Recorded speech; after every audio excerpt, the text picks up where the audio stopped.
Unstable bedrock may present a challenge to road builders, but terrain where the whole surface is in motion takes things to a whole new level. One of the most extraordinary roads ever constructed crosses a sandy landscape, which constantly threatened to bury the engineer's best efforts. And it was all because of a bet. The Old Plank Road is a vital 7-mile stretch of the route between San Diego in California and Phoenix in Arizona, across a harsh desert landscape. But just how was it done? And did the achievement stand the test of time? There was no road through that desert for a very good reason. Roads and deserts, they're not that compatible. Deserts are very, very dynamic landscapes. You've got wind, you've got these sand dunes, and when they interact with each other, it just completely changes the surface. Things move, they get lower, they get higher. So trying to build a road on that seems like a pretty crazy thing to do. When it comes to the plank road, it's almost like the simplest idea was the best. We're dealing with fast-moving, shifting sands. That's the surface on which they're trying to build a road. And when you think about a road, you think it as something solid, something that doesn't move. With the sand continuously moving, they needed something that was going to be a little bit flexible. It's a very simple idea, but maybe it was that simplicity which actually meant that it worked.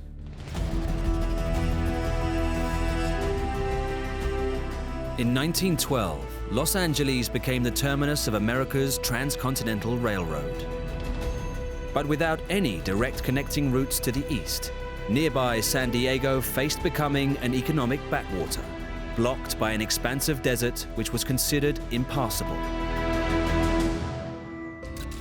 But one local businessman was determined to stop his city being bypassed. His name was Ed Fletcher, and he demanded that the Southern California Road Network use San Diego as its hub. As a result, a Los Angeles newspaper challenged Fletcher to take part in a road race to see which city had fastest road connection to the Arizona capital, Phoenix. He gave one of the LA newspaper's reporters a 24-hour head start. And incredibly, it was Fletcher who made it to Phoenix first, in just 19.5 hours. Ed Fletcher is one of these great unsung American heroes. He takes the initiative, he sees the challenge, and he seizes it. Let's build a road across the desert. Oh, really? How are you gonna do that? Wooden planks. Is that the best idea? He does it anyways. People think California is full of crazy people. Well, you know what? Maybe they always were, but you have to admire that ambition. It's a beautiful kind of American sheer audacity of taking on such a project. Yeah, why not? Of course I'm gonna do it. Nothing's too much of a problem for me. A road through the desert? Hell yeah.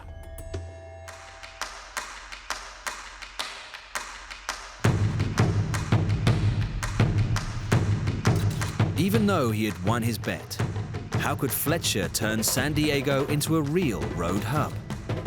His answer was to ship in 13,000 wooden planks and create a 7-mile wooden highway across the desert. It's planks laid out through the desert, which is the kind of solution I might have come up with as like a 7-year-old thinking about it. But it's the fact that they laid this out, 13,000 planks, laid one after the other, after the other, after the other, which you might say, hang on, that's just not possible. For Ed Fletcher, anything was possible. It makes you wonder where he got the idea from, because most of the wooden roads that had been built prior to this would have had a military purpose. We know that many corduroy roads were built out of wood during the US Civil War. And then, of course, in the First World War, at the same time that this road was being built, the military of all nations, particularly the British in the Ypres salient, were building temporary roads. It's probable that he was aware of this, but the twist is that this is not just temporary. This is actually there to last. And it's pretty extraordinary to think that this relatively simple structure was intended to survive more than just a year or two.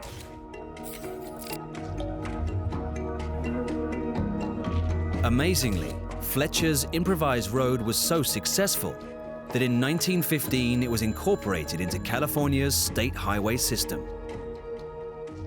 If I'd picked up a map back then and navigated my way to San Diego and it happened to take in the plank road, to get there and actually see literal planks forming the road, I think I would have been extremely shocked. It's not what you'd expect.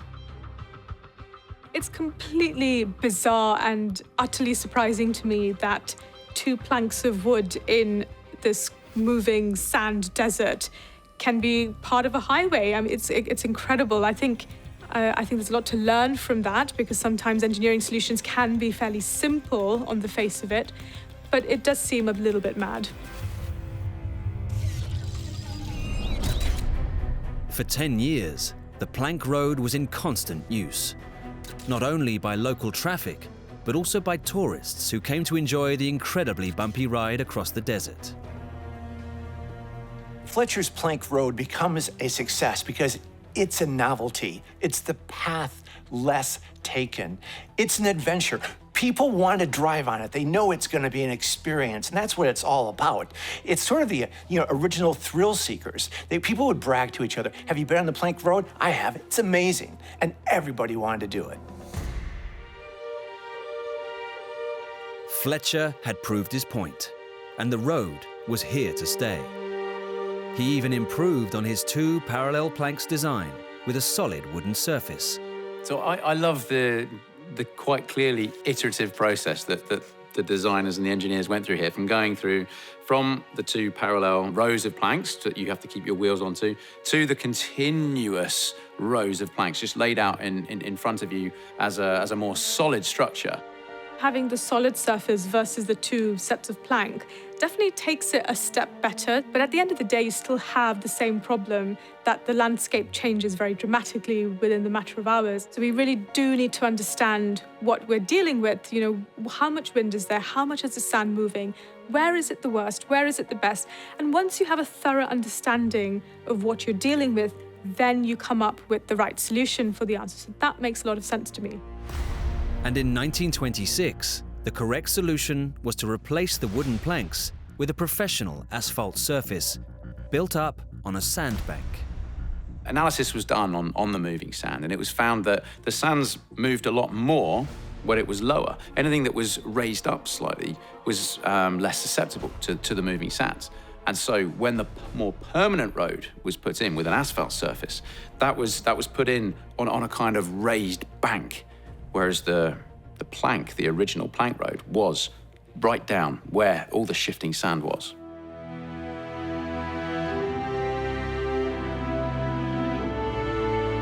With the new asphalt highway in place, the plank road was abandoned in the desert. It slowly disappeared under the sand and was torn up by scavengers wanting its timbers. But Ed Fletcher had shown what could be done with just a little imagination and a lot of determination.